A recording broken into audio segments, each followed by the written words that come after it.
Lucas 9, 49.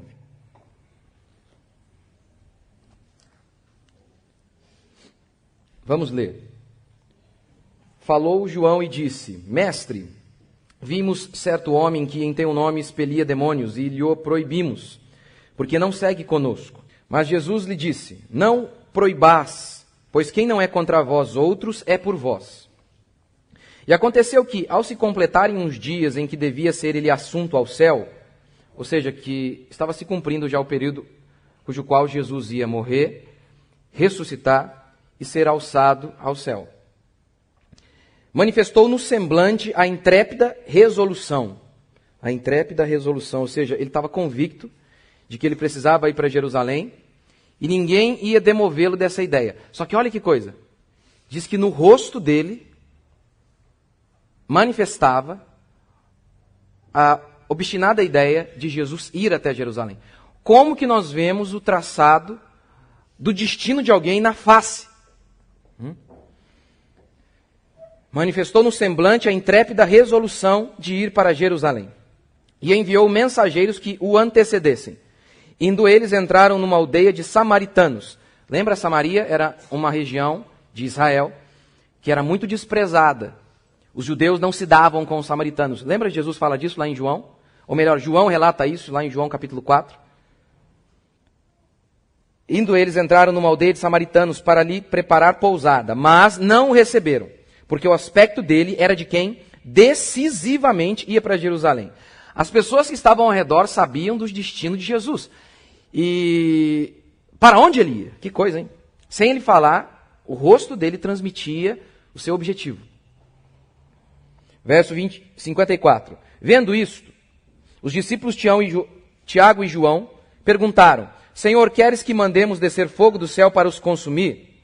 Jesus, porém, voltando-se, os repreendeu e disse: Vós não sabeis de que espírito sois, pois o Filho do Homem não veio para destruir as almas dos homens, mas para salvá-las. Isso aqui está em colchete aí na sua Bíblia.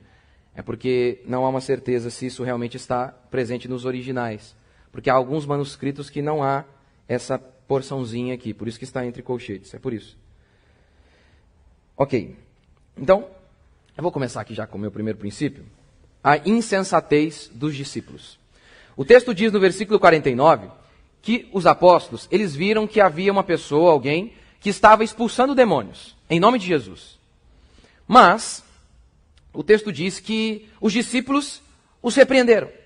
Os discípulos repreenderam essas pessoas, ou esse homem que estava expulsando demônios. Qual o motivo que os discípulos proibiram? Eles alegaram o quê?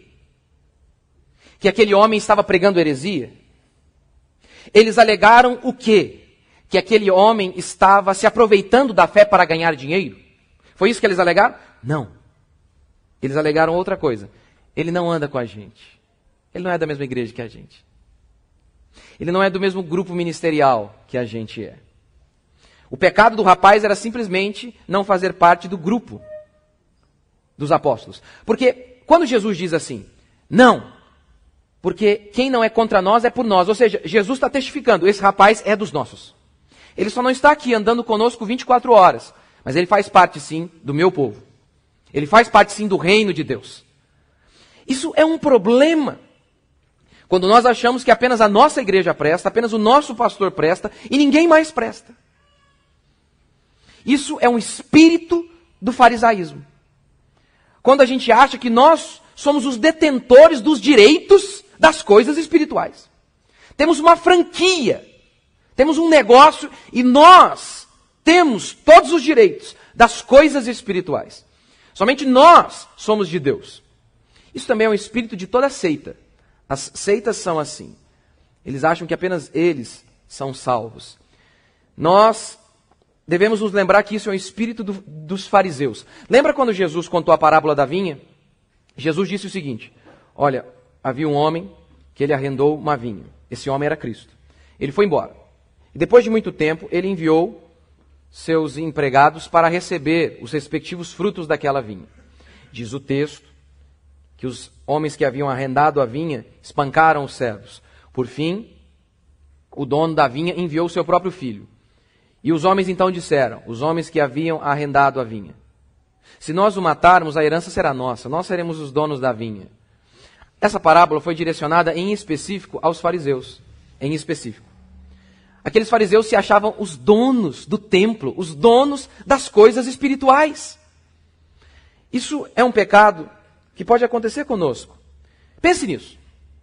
Esses homens aqui, que estão proibindo, atrapalhando a obra de Deus, que estão lutando contra a obra de Deus, são apóstolos, escolhidos a dedo pelo Senhor. E estão lutando contra Deus. Isso aqui é um pecado que, principalmente, pode pegar a mim e a você, a crentes reformados. Porque há vários tipos de crentes hoje, os crentes moderninhos, eles não estão nem aí para nada. Eles dizem que todo mundo que está aí fora é de Deus, o que não é verdade. Eles dizem que todas as igrejas são de Deus, o que não é verdade. Eles dizem apenas o seguinte: não, vamos parar de discutir, vamos pregar o amor. E se esquecem que o amor é confrontar a mentira. Então, esse é um pecado que esse tipo de gente jamais vai cometer. Mas um tipo de gente como eu e você, que deseja pregar a verdade, que combate a favor da verdade, é um pecado particular. Muito particular a nós. Onde nós podemos confundir falso zelo religioso com lealdade. Por exemplo, Jesus expulsa fariseus do templo, Jesus dá bicuda nas mesas, e com um chicote, com um azorrague, ele sai dando chicotada em tudo que é lado, e ele repreende os fariseus. Aquilo foi lealdade a Deus. Ele confrontou os falsos líderes da época, os falsos líderes religiosos. Os discípulos aqui não. Eles manifestam um falso zelo religioso, onde eles acham que apenas eles são os melhores. Apenas eles é que detêm a verdade, e ninguém mais, a não ser do círculo deles, pode fazer parte do reino de Deus. Isso é uma loucura. A nossa igreja, ela não é a igreja. Ela é apenas um fragmento da igreja do Senhor Jesus, que está espalhado por todo o mundo. Por todo o mundo. Esses dias mesmo eu encontrei um amigo numa conferência. Ele é de São José. Estávamos conversando ali na conferência e ele falando, como vocês lidam lá com a questão do divórcio, por exemplo? Eu perguntava a ele. E ele falou, olha, assim, assim, assado. Como vocês fazem em relação a isso aqui? Assim, assim, assado. E eu nem tenho contato com a igreja dele. E as mesmas ideias. Então, há sim uma igreja unida aí. Você pode não estar vendo. Mas o Senhor Jesus tem conservado um povo que está espalhado por todo este país. Há muitas falsas igrejas e nós queremos combatê-las. Mas há sim outros homens de Deus e servos do Senhor por aí. Uma vez, uma moça veio muito brava falar comigo. Falar assim, pastor, estão cantando a nossa música na rádio lá. Aí eu falei, que música? Essa aqui. Eu falei, não estão cantando a nossa música. Nós é que estamos cantando a música deles. Essa música não é minha. Não fui eu quem compus. Eu que estou copiando. Nós que copiamos. Mas ela estava muito indignada. Estava muito brava. Aí uma outra pessoa falou, pastor, estou sabendo que tem um pastor aí que está pegando suas pregações e pregando lá na igreja dele. Eu falei, que pregue. Que pregue onde? Por todos os lugares. Por todos os lugares. Nós não somos os donos da verdade. Nós somos apenas um pequeno povo que faz parte do povo de Deus, que está espalhado por todo o mundo. E devemos tomar cuidado para não lutarmos contra a obra de Deus por conta de inveja. Porque muitas vezes é isso também. É o desejo de se sentir melhor. E isso faz parte do ser humano. O ser humano está o tempo todo se utilizando de coisas para se sentir melhor que o outro. O tempo todo. O tempo todo o ser humano faz isso. O ser humano é uma praga, nós somos difíceis demais. E em relação à igreja acontece a mesma coisa. Por isso nós devemos tomar cuidado. Além disso, o texto diz que os discípulos passaram por Samaria e lá chegando, os samaritanos falaram, não vamos recebê-los. O que os discípulos, aqueles homens de Deus, disseram? Senhor, vamos matar todo mundo? Gente do céu, hein? Que povo, hein? Se esses apóstolos, homens de Deus, fizeram tudo isso, você acha que eu e você, que você e eu, não podemos errar mesmo? Não podemos, em inúmeras vezes, cometer erros absurdos, falar bobeira, agir sem misericórdia. E foi isso que eles fizeram aqui. Em inúmeras vezes é isso que nós fazemos também com as pessoas. Nós não agimos com misericórdia. Você está aqui hoje. Você se converteu pela graça e misericórdia de Deus, amém ou não? Amém. Mas você estava nas trevas, eu também estava. Nós éramos ignorantes. E Deus não teve misericórdia de você e te salvou? E às vezes nós dizemos, tá vendo? Nós é que sabemos das coisas, a nossa igreja que é boa. Porque, tá vendo aquela igreja lá? Aquele povo é ridículo. Isso não é de Deus. Nós somos o que somos, exclusivamente pela bondade e misericórdia do Senhor. No instante que nós nos achamos melhores do que os outros, nós estamos cavando a nossa sepultura. Nós devemos sempre nos lembrar de onde Deus nos tirou, de que nós não somos coisa alguma, não apenas como igreja, mas você, sua casa, seu trabalho, todo o tempo. Veja como constantemente pessoas que se consideram o máximo caem de seus pedestais, caem. Deus resiste ao soberbo, resiste. O arrogante tem como inimigo, não Satanás. O arrogante tem como inimigo o próprio Deus.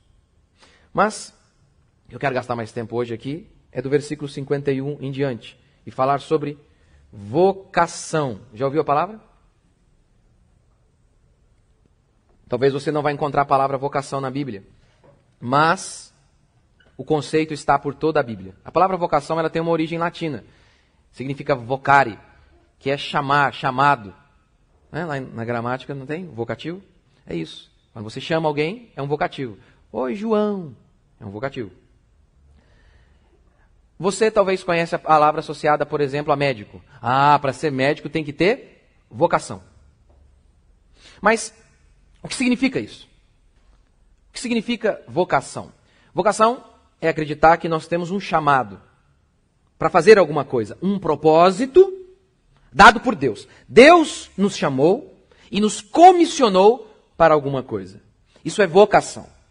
E durante a Reforma Protestante, um princípio cristão foi restaurado. A ideia de que todos nós temos uma vocação, um chamado celestial, que a nossa existência existe debaixo de um propósito de Deus. Que não apenas pastores ou médicos possuem uma vocação. A nossa vida é uma grande vocação que Deus nos deu. E eu vou tentar falar disso aqui, porque é isso que nós vemos aqui. O texto diz que ao se completarem os dias para Jesus morrer, ressuscitar e ser assunto ao céu, ele manifestou no rosto uma vontade obcecada de ir para Jerusalém. Por quê? Porque lá ele deveria ser morto. Essa era a vocação dele. Esse era o destino de Jesus Cristo. Então, eu quero começar assim. Essa frase eu ouvi, acho que foi naquele filme dos bombeiros que salvaram muitas vidas lá naquela queda do World Trade Center, lembra? Aí eles diziam assim, quem entra em um prédio em chamas? Quem entra em um prédio quando todos estão saindo? O que explica isso? Vocação. Entrar sabendo que pode morrer. Vocação. O que explica uma moça ter um filho, ganhar estrias, quilos e dizer, quero mais um? Vocação. O que explica uma pessoa sair da Inglaterra em uma época em que a Inglaterra já era mais ou menos o que ela é hoje, totalmente desenvolvida. Vem aqui para o Brasil para pregar a palavra de Deus, ganhar pouco e morrer de febre amarela. O que explica isso? Vocação. O que explica Jesus obcecado com o sofrimento? Sim, porque ele sabia, lembra? Eu preguei semana passada. Ele disse, importa que eu seja torturado, humilhado, que eu sofra na mão dos líderes, morra e ressuscite, lá em Jerusalém.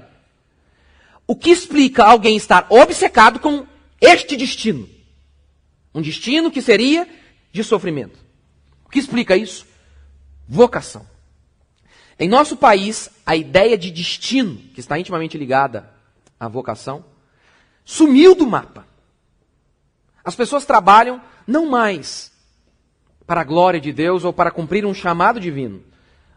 Apenas trabalham para ganhar dinheiro.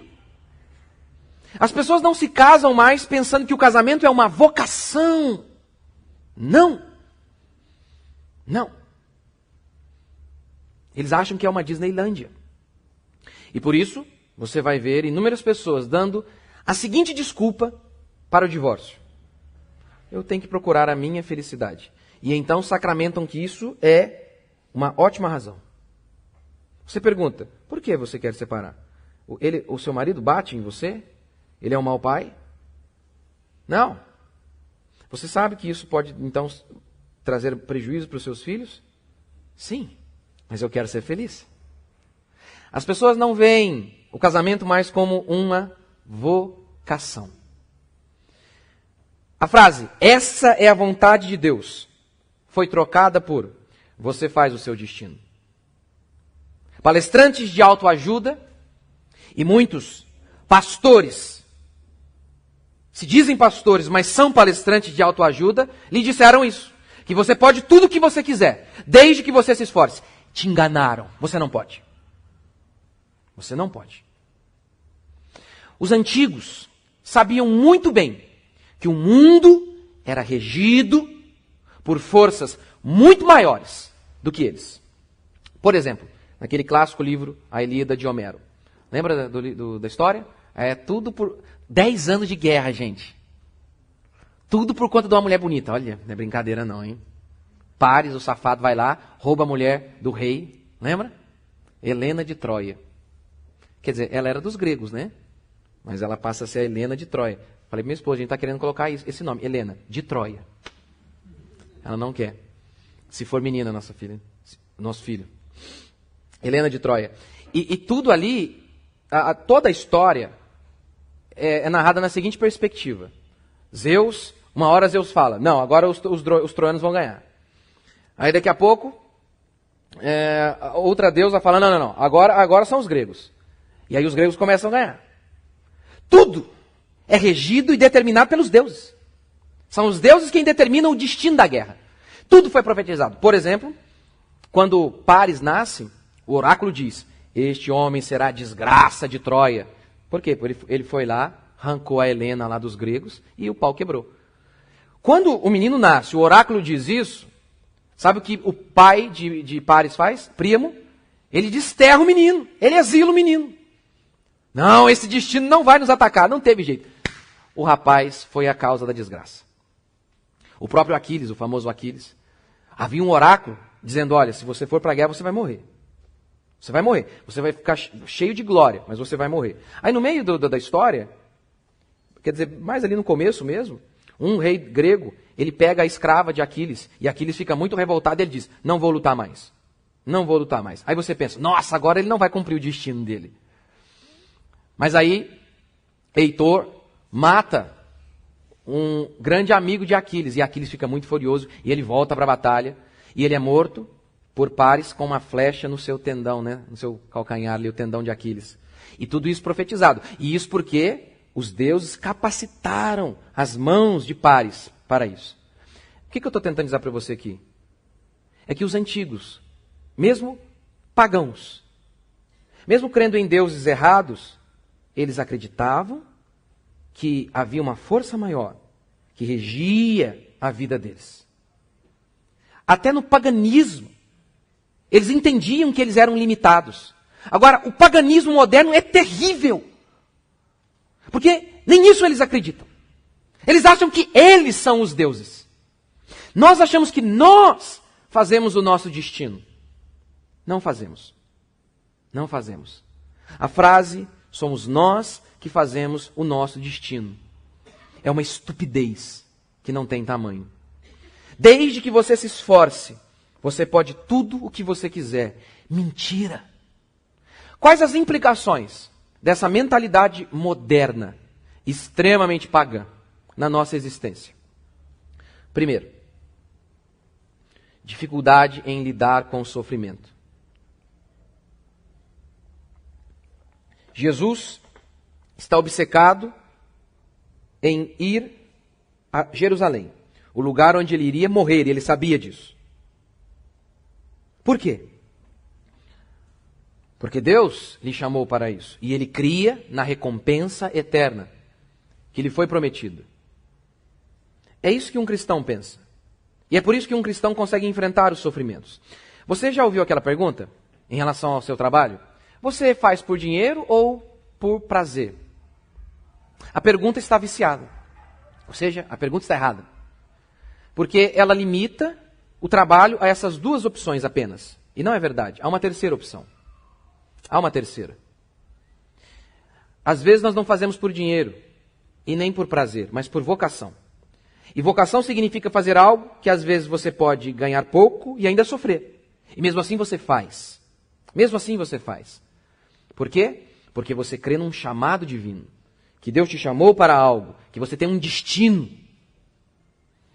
Eu contei aqui já, mas vou contar de novo. Lembra do filme O Rei do Leão? Né? Que os penteca falam que é do capeta?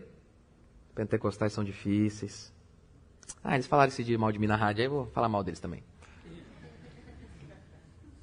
São muito difíceis. Rei Leão é do demônio, porque a Disney é o demônio. Que demônio, gente? O demônio está na cabeça desse povo. Lembra a história do filme? A história do filme é o seguinte. O Simba, né, o leãozinho lá, o Simba. E eu não lembro o nome do outro rei, do outro leão lá, se alguém me lembrar, me ajuda. Como? Como? Mufasa. Mufasa, tu faza, nós faza, né? Mufasa. O Mufasa. Aí o Mufasa engana o Simba, né? O Mufasa mata o Rei Leão para ficar no lugar dele. E aí ele fala pro Simba, foi você quem o matou, você não presta, foge daqui. E aí o Simba, tadinho, foge, né? E ele encontra lá o Timão e o Pumba. É Timão e Pumba, né? Hã? É Scar? Sei lá, não atrapalha minha história aqui não, gente.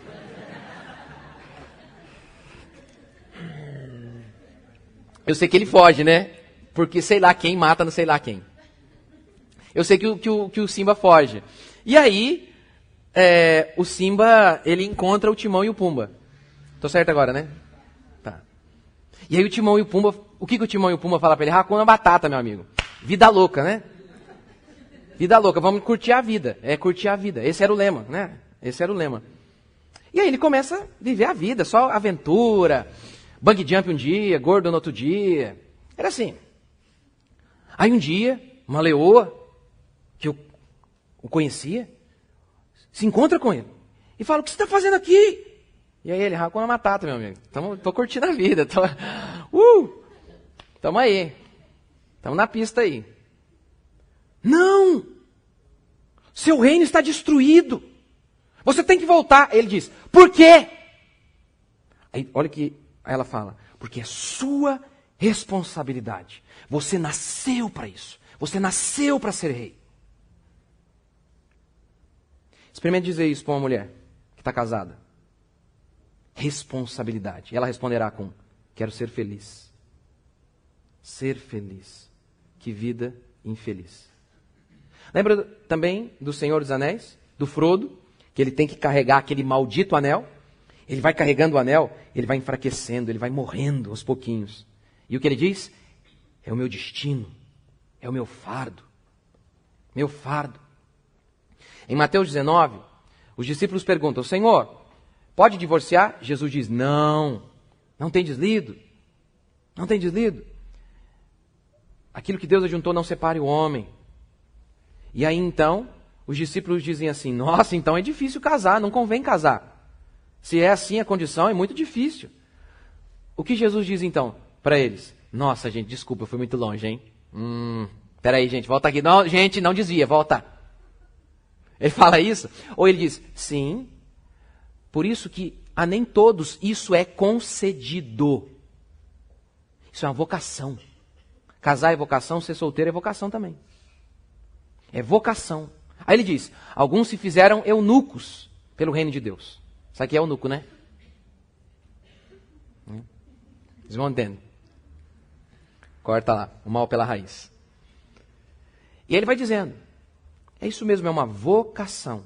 É por isso que hoje, é óbvio, a gente vive em uma cultura de divórcio.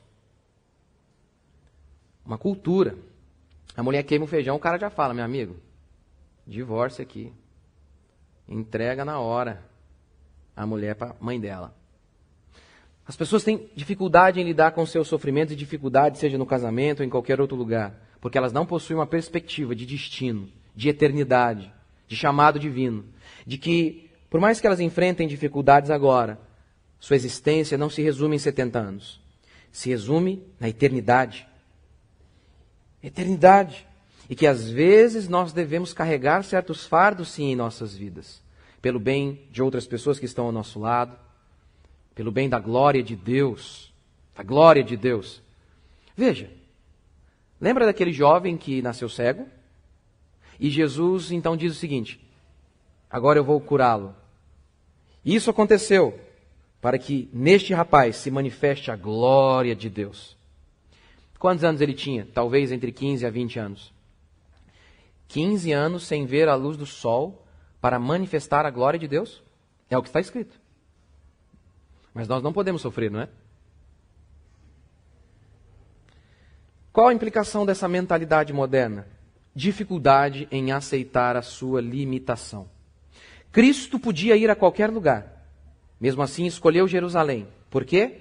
Porque Deus o chamou. Nós não podemos todas as coisas. Você não escolheu seu nome. Você não escolheu suas características. Por exemplo, se você é baixinho, você não escolheu isso. Você é careca. Duvido que você escolheu ser careca. Duvido lá na glória, você falou, Senhor, eu quero ser sem cabelo. Duvido. A primeira coisa que eu quero é cabelo na glória. Muitos. Igual de Sansão. Se eu morrer, acordar, abrir e ver um monte de gente careca, eu falei, Senhor, estou no inferno. Não quero mais. Não posso mudar isso aí, não. Vou ficar careca. Já estou, né? Você não tem controle do seu tempo. Você não nasceu no dia que você quis. A sua família. Ou se você nem família teve, você não determinou isso. Você não pode todas as coisas. Eu conheci um rapaz, ele jogava basquete e ele era muito bom e muito determinado. E ele dizia, olha, você pode tudo o que você quiser. Mentalidade moderna, ele é apenas um papagaio, só repetindo. E ele dizia isso. E teve até um time dos Estados Unidos que estava de olho nele e tudo. A NBA, pá. O rapaz era muito bom. E ele dizia isso, é treino, aqui é trabalho. Sofreu um acidente de carro e ficou paralítico. Não, você não pode tudo o que você quiser. O rapaz estava dormindo no volante, trabalhou demais à noite, e aí foi dirigir, não falou para o rapaz ficou paralítico. Você não pode tudo o que você quiser. Você não pode. Eu e você não podemos. Shakespeare, por meio de Hamlet, diz o seguinte: há uma divindade que molda o nosso fim, por mais toscamente que nós o desbravemos. Por mais que você tente desbravar, guerrear, é Deus quem traça seu destino. Isso aqui é uma frase pagã? Então veja isso aqui então. Se não é a mesma, não tem tudo a ver com o que Shakespeare disse. O coração do homem traça o seu caminho, mas o Senhor lhe dirige os passos.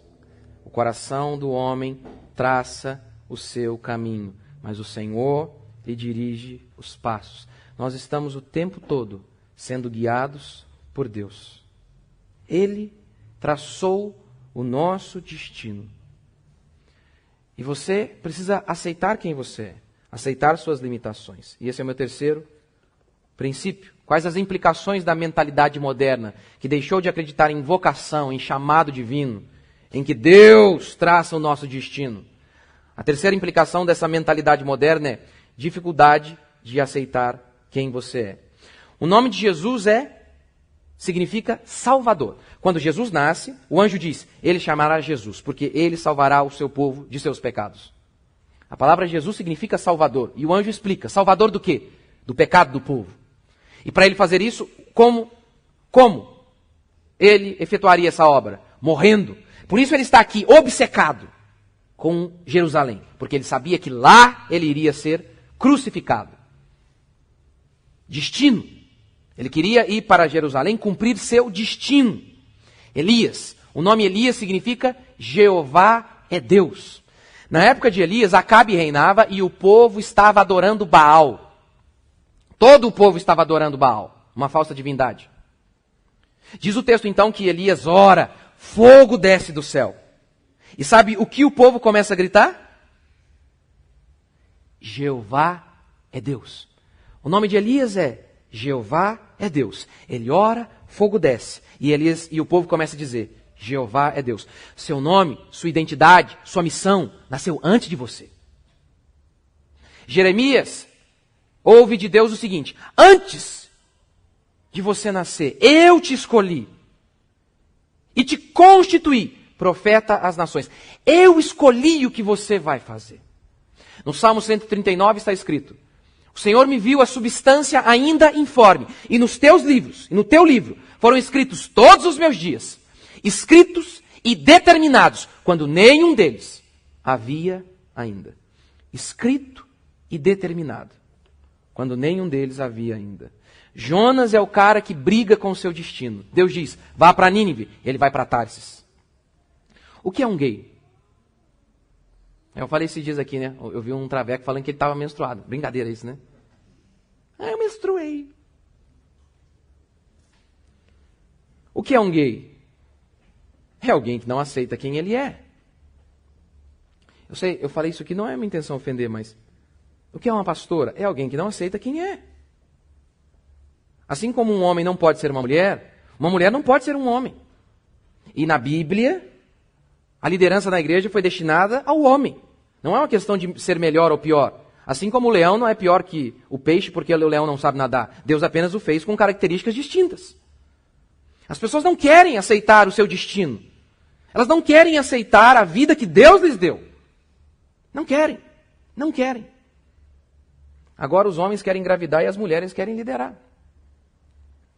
Dificuldade de aceitar quem é. Veja, cada um é de um jeito.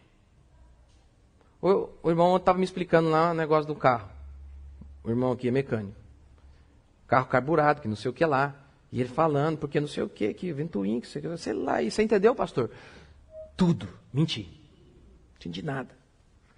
Cada um é de um jeito, as pessoas são diferentes. Como é que pode, né? Eu, meu irmão, tem nada a ver, gente. Nada a ver, graças a Deus, né? Por isso. As pessoas são diferentes. Meu irmão, ele vai lá, desmonta as coisas, monta as coisas, desmonta as coisas, monta as coisas. Desde pequenininho ele fazia isso já. Se eu desmonto o negócio, tem que montar, eu entro em depressão. Depressão, eu começo a ficar angustiado. Eu fui montar um suporte lá em casa, do teclado. 2 peças, gente. Demorei 1 hora. Desisti. Entrei no YouTube, eu vi o vídeo do YouTube e não sei o quê. Aí eu falei, gente, eu comprei uma máquina de cortar grama aqui. 4 peças. Quase quebrei a máquina. Olhei e falei, gente, isso aqui quem faz isso aqui, gente? Falei, Maica, arruma esse negócio aí, né? Lá em casa eu pago para os outros arrumar as coisas. Ou então minha esposa que arruma. As pessoas são diferentes. As pessoas são diferentes. Elas não podem todas as coisas. Elas não podem. A irmã estava lá montando a barraca lá. Eu não estava conseguindo montar a barraca. Aí falou, pastor, me ajuda. Falei, nossa. Fiquei só olhando a tragédia. Aí eu falei, nossa, minha irmã vem aqui e monta isso aqui num segundo, gente. As pessoas são diferentes. Por quê? Porque Deus nos fez assim. Deus não nos fez iguais. Não. Somos distintos. Por mais que você pega ali uma maçã, não existe uma maçã exatamente igual à outra. Não existe um ser humano igual ao outro. Você pode até encontrar gente parecida, mas não existe igual, somos únicos. E quem nos fez assim? Deus nos fez assim. Deus nos deu um destino. Nós não criamos ondas. Nós apenas surfamos as ondas que Deus nos envia. 4. Quais as implicações da mentalidade moderna, onde o homem é o Deus da sua vida? Uma perspectiva errada sobre sucesso. Lá em João capítulo 7, o texto diz que a família de Jesus disse o seguinte a Jesus: olha, vá para Jerusalém, vá para a Judéia, vá para a capital, porque ninguém que quer ser conhecido, que quer ser famoso, fica no interior. Quem disse que Jesus queria isso? Veja, Jesus está obcecado aqui com Jerusalém. Não por conta da sugestão de seus irmãos. Fama. Não, ele estava obcecado porque ele queria morrer. Ele queria ser cuspido. Ele queria ser chicoteado para salvar a humanidade. Essas são as duas perspectivas de existência. Uma gira em torno da fama, da glória humana. Outra gira em torno da vocação celestial. Vocação. A fama move o homem. E nós ouvimos isso, você pode tudo o que você quiser, desde que você se dedique. Aí você se dedica e não consegue. Aí você se considera um fracassado. Por quê? Porque disseram isso para você, que você pode qualquer coisa. Não, você não pode qualquer coisa. Eu vivi depressivo uns 6 anos por causa disso. Porque eu acordava às 6 horas da manhã, trabalhava até meia-noite e dava tudo errado. Tudo errado. Até que eu comecei a entender que eu não sou nada, eu não sou ninguém. Como diz o Salmo, se o Senhor não edificar a casa, em vão trabalham os que a edificam. Se o Senhor não guardar a cidade, em vão vigia a sentinela. Se Deus não fizer, se Deus não agir, todo o trabalho humano será nada. Nada. Essa ambição, esse desejo por fama, nasce da falta de senso de destino, de vocação. De vocação. Por exemplo, Jonatas. Ele era filho de Saul, consequentemente ele era o herdeiro ao trono. Então, Davi estava ali. Gente, tem que tomar cuidado se cair daqui, hein? Jonatas era o legítimo sucessor ao trono. E Davi havia sido ungido por Samuel. Era um concorrente de Jonatas. Diz a Bíblia que Jonatas apoia Davi. Que Jonatas ajuda Davi. Ele serve Davi. Ele praticamente diz: Davi, eu reconheço que Deus está contigo, que você vai ser o rei. E eu estou aqui para te servir. Essa é a minha vocação. Uma vez perguntaram para o maestro: o que é mais difícil encontrar? Qual o tipo de músico que é mais difícil encontrar? Ele disse: segundo violino. Há muitas pessoas que tocam bem o primeiro violino. Porque o segundo fica mais ali, fundinho, né? Ninguém quer. É difícil. Todo mundo acha que tem um sonho, um destino de ser rei, não é? Ninguém diz: eu tenho um destino de servir o rei. É uma praga isso. Isso é uma praga. Porque um jogador de futebol vai à escolinha de futebol. E lá estão as crianças. 200 crianças. E aí ele vai e fala: olha, sonhe. Tudo é possível, aqueles que sonham. Se dedique, vocês vão ser o que vocês quiserem. O que você acha que aqueles 200 molequinhos, quando ouviram, o que eles pensaram? Eles pensaram o quê? Eu vou jogar num timinho aqui, né? Porque 97% dos jogadores ganham mal, ganham R$1.000 e jogam aí no timeco aí. Só 3% ganha muito. Não é? Não, nem para ser humilde, para falar assim, não, vou ser um birubiru da vida. Não, o que você acha que os 200 moleques pensaram? Vou ser o Cristiano Ronaldo. Não é? É uma impossibilidade matemática. Pensa, faz comigo a conta. 200 moleques. Que eles fossem escolhido o melhor do mundo só uma vez por ano. Só uma vez. Uma carreira de jogador é no máximo 15, 16, 18 anos, vai. Para ser bem positivo. 200 moleques não podem ser escolhidos o melhor do mundo em 18 anos. É uma impossibilidade matemática. Mas todos eles ouvem o discurso do cara: acredite nesse seu sonho, você pode ter o que você quiser. E ele está eternamente desgraçado. Eternamente. Um em 1 milhão escuta isso, dá certo, e vai para o Jornal Nacional, e os 300 milhões que não deram se sentem fracassados. Por quê? Eles se esforçaram e mesmo assim não conseguiram. Não. Você pode se esforçar. Se Deus falar: não é o meu destino para você. Você não vai fazer. Você não vai fazer. Você não pode tudo o que você quiser. Você pode tudo aquilo que Deus quer a seu respeito. E tudo que você fizer, põe Deus na frente. Não. Tudo que Deus estiver fazendo, você deve se colocar à frente. Você não coloca Deus em lugar nenhum. É você que tem que se colocar no seu devido lugar, que é de joelhos, diante desse Deus eterno, que te escolheu, que te fez, com um propósito e com um destino. O destino que Ele deu a você. você deve dizer: faz a tua vontade e não a minha. É isso. É por meio desse senso de vocação que a inveja é vencida. No mundo, ser um sucesso é ser grande aos olhos dos homens. Para Deus, ser um sucesso é cumprir a sua vocação, ainda que seja num lugar onde ninguém te vê. Ninguém te vê. A vida é isso.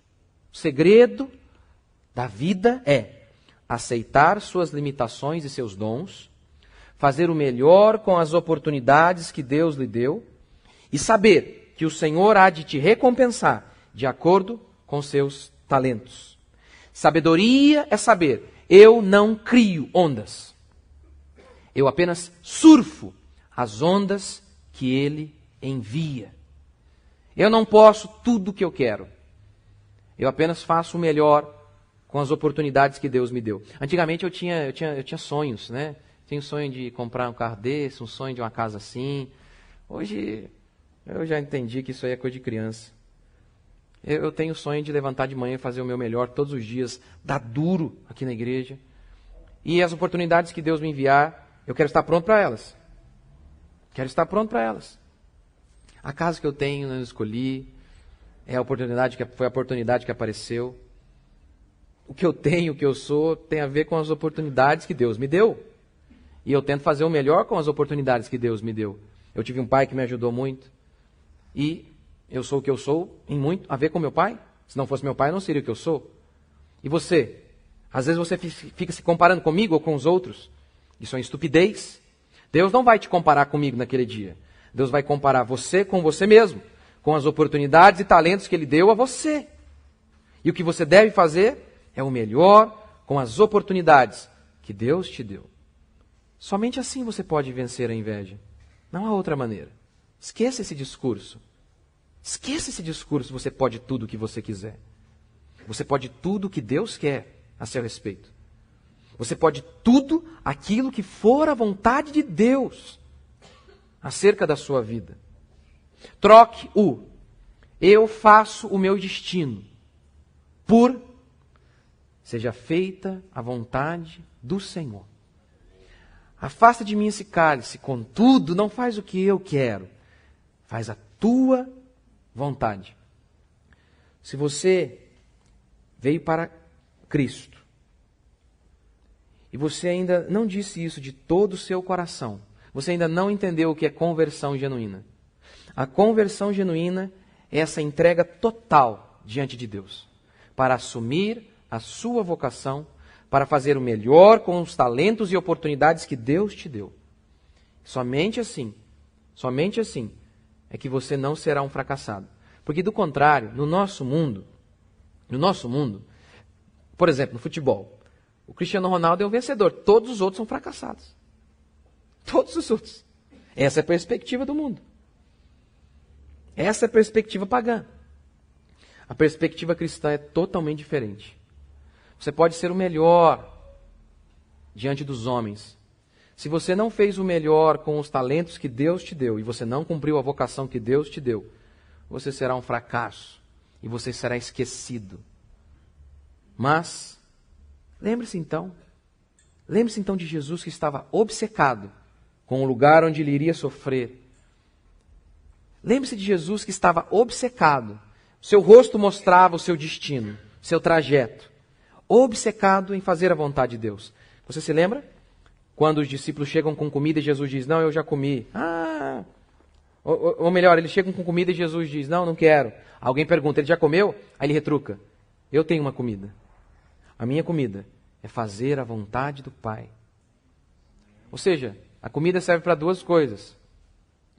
Te manter de pé e te dar prazer. Não é? Arroz e feijão te mantém de pé. Uma gordurinha, você fica mais feliz. Você não precisa, por exemplo, você fala assim, ai meu Deus, você está 3 dias sem comer. Aí você fala, eu tenho que comer, senão eu vou morrer, eu tenho, me dá aí qualquer coisa. Agora, você não fala assim, ai, se eu não comer o chocolate hoje, eu vou infartar, não é? Isso não é literal, pelo menos, né? A comida serve para prazer e para que você sobreviva. É isso que Jesus está dizendo. Eu vivo e existo por meio do chamado de Deus da vontade de Deus. E o meu prazer é esse, fazer a vontade de Deus. Se levantar e todos os dias pensar que tudo que eu estou fazendo, eu devo fazer para a glória de Deus, como Paulo disse, quer comais, quer bebais, ou façais qualquer outra coisa, fazei para a glória de Deus. Limpe a panela em sua casa para a glória de Deus. Vá para seu trabalho, servindo a Deus, para a honra e glória de Deus. Seja honesto, para a glória de Deus. Faça o seu melhor, para a glória de Deus. E aí então a sua vida será uma vida que vale a pena. Você não cria ondas. Você apenas surfa as ondas que Deus te envia. E quando Deus enviar, que você esteja pronto. Quando Deus enviar, que você esteja ali preparado.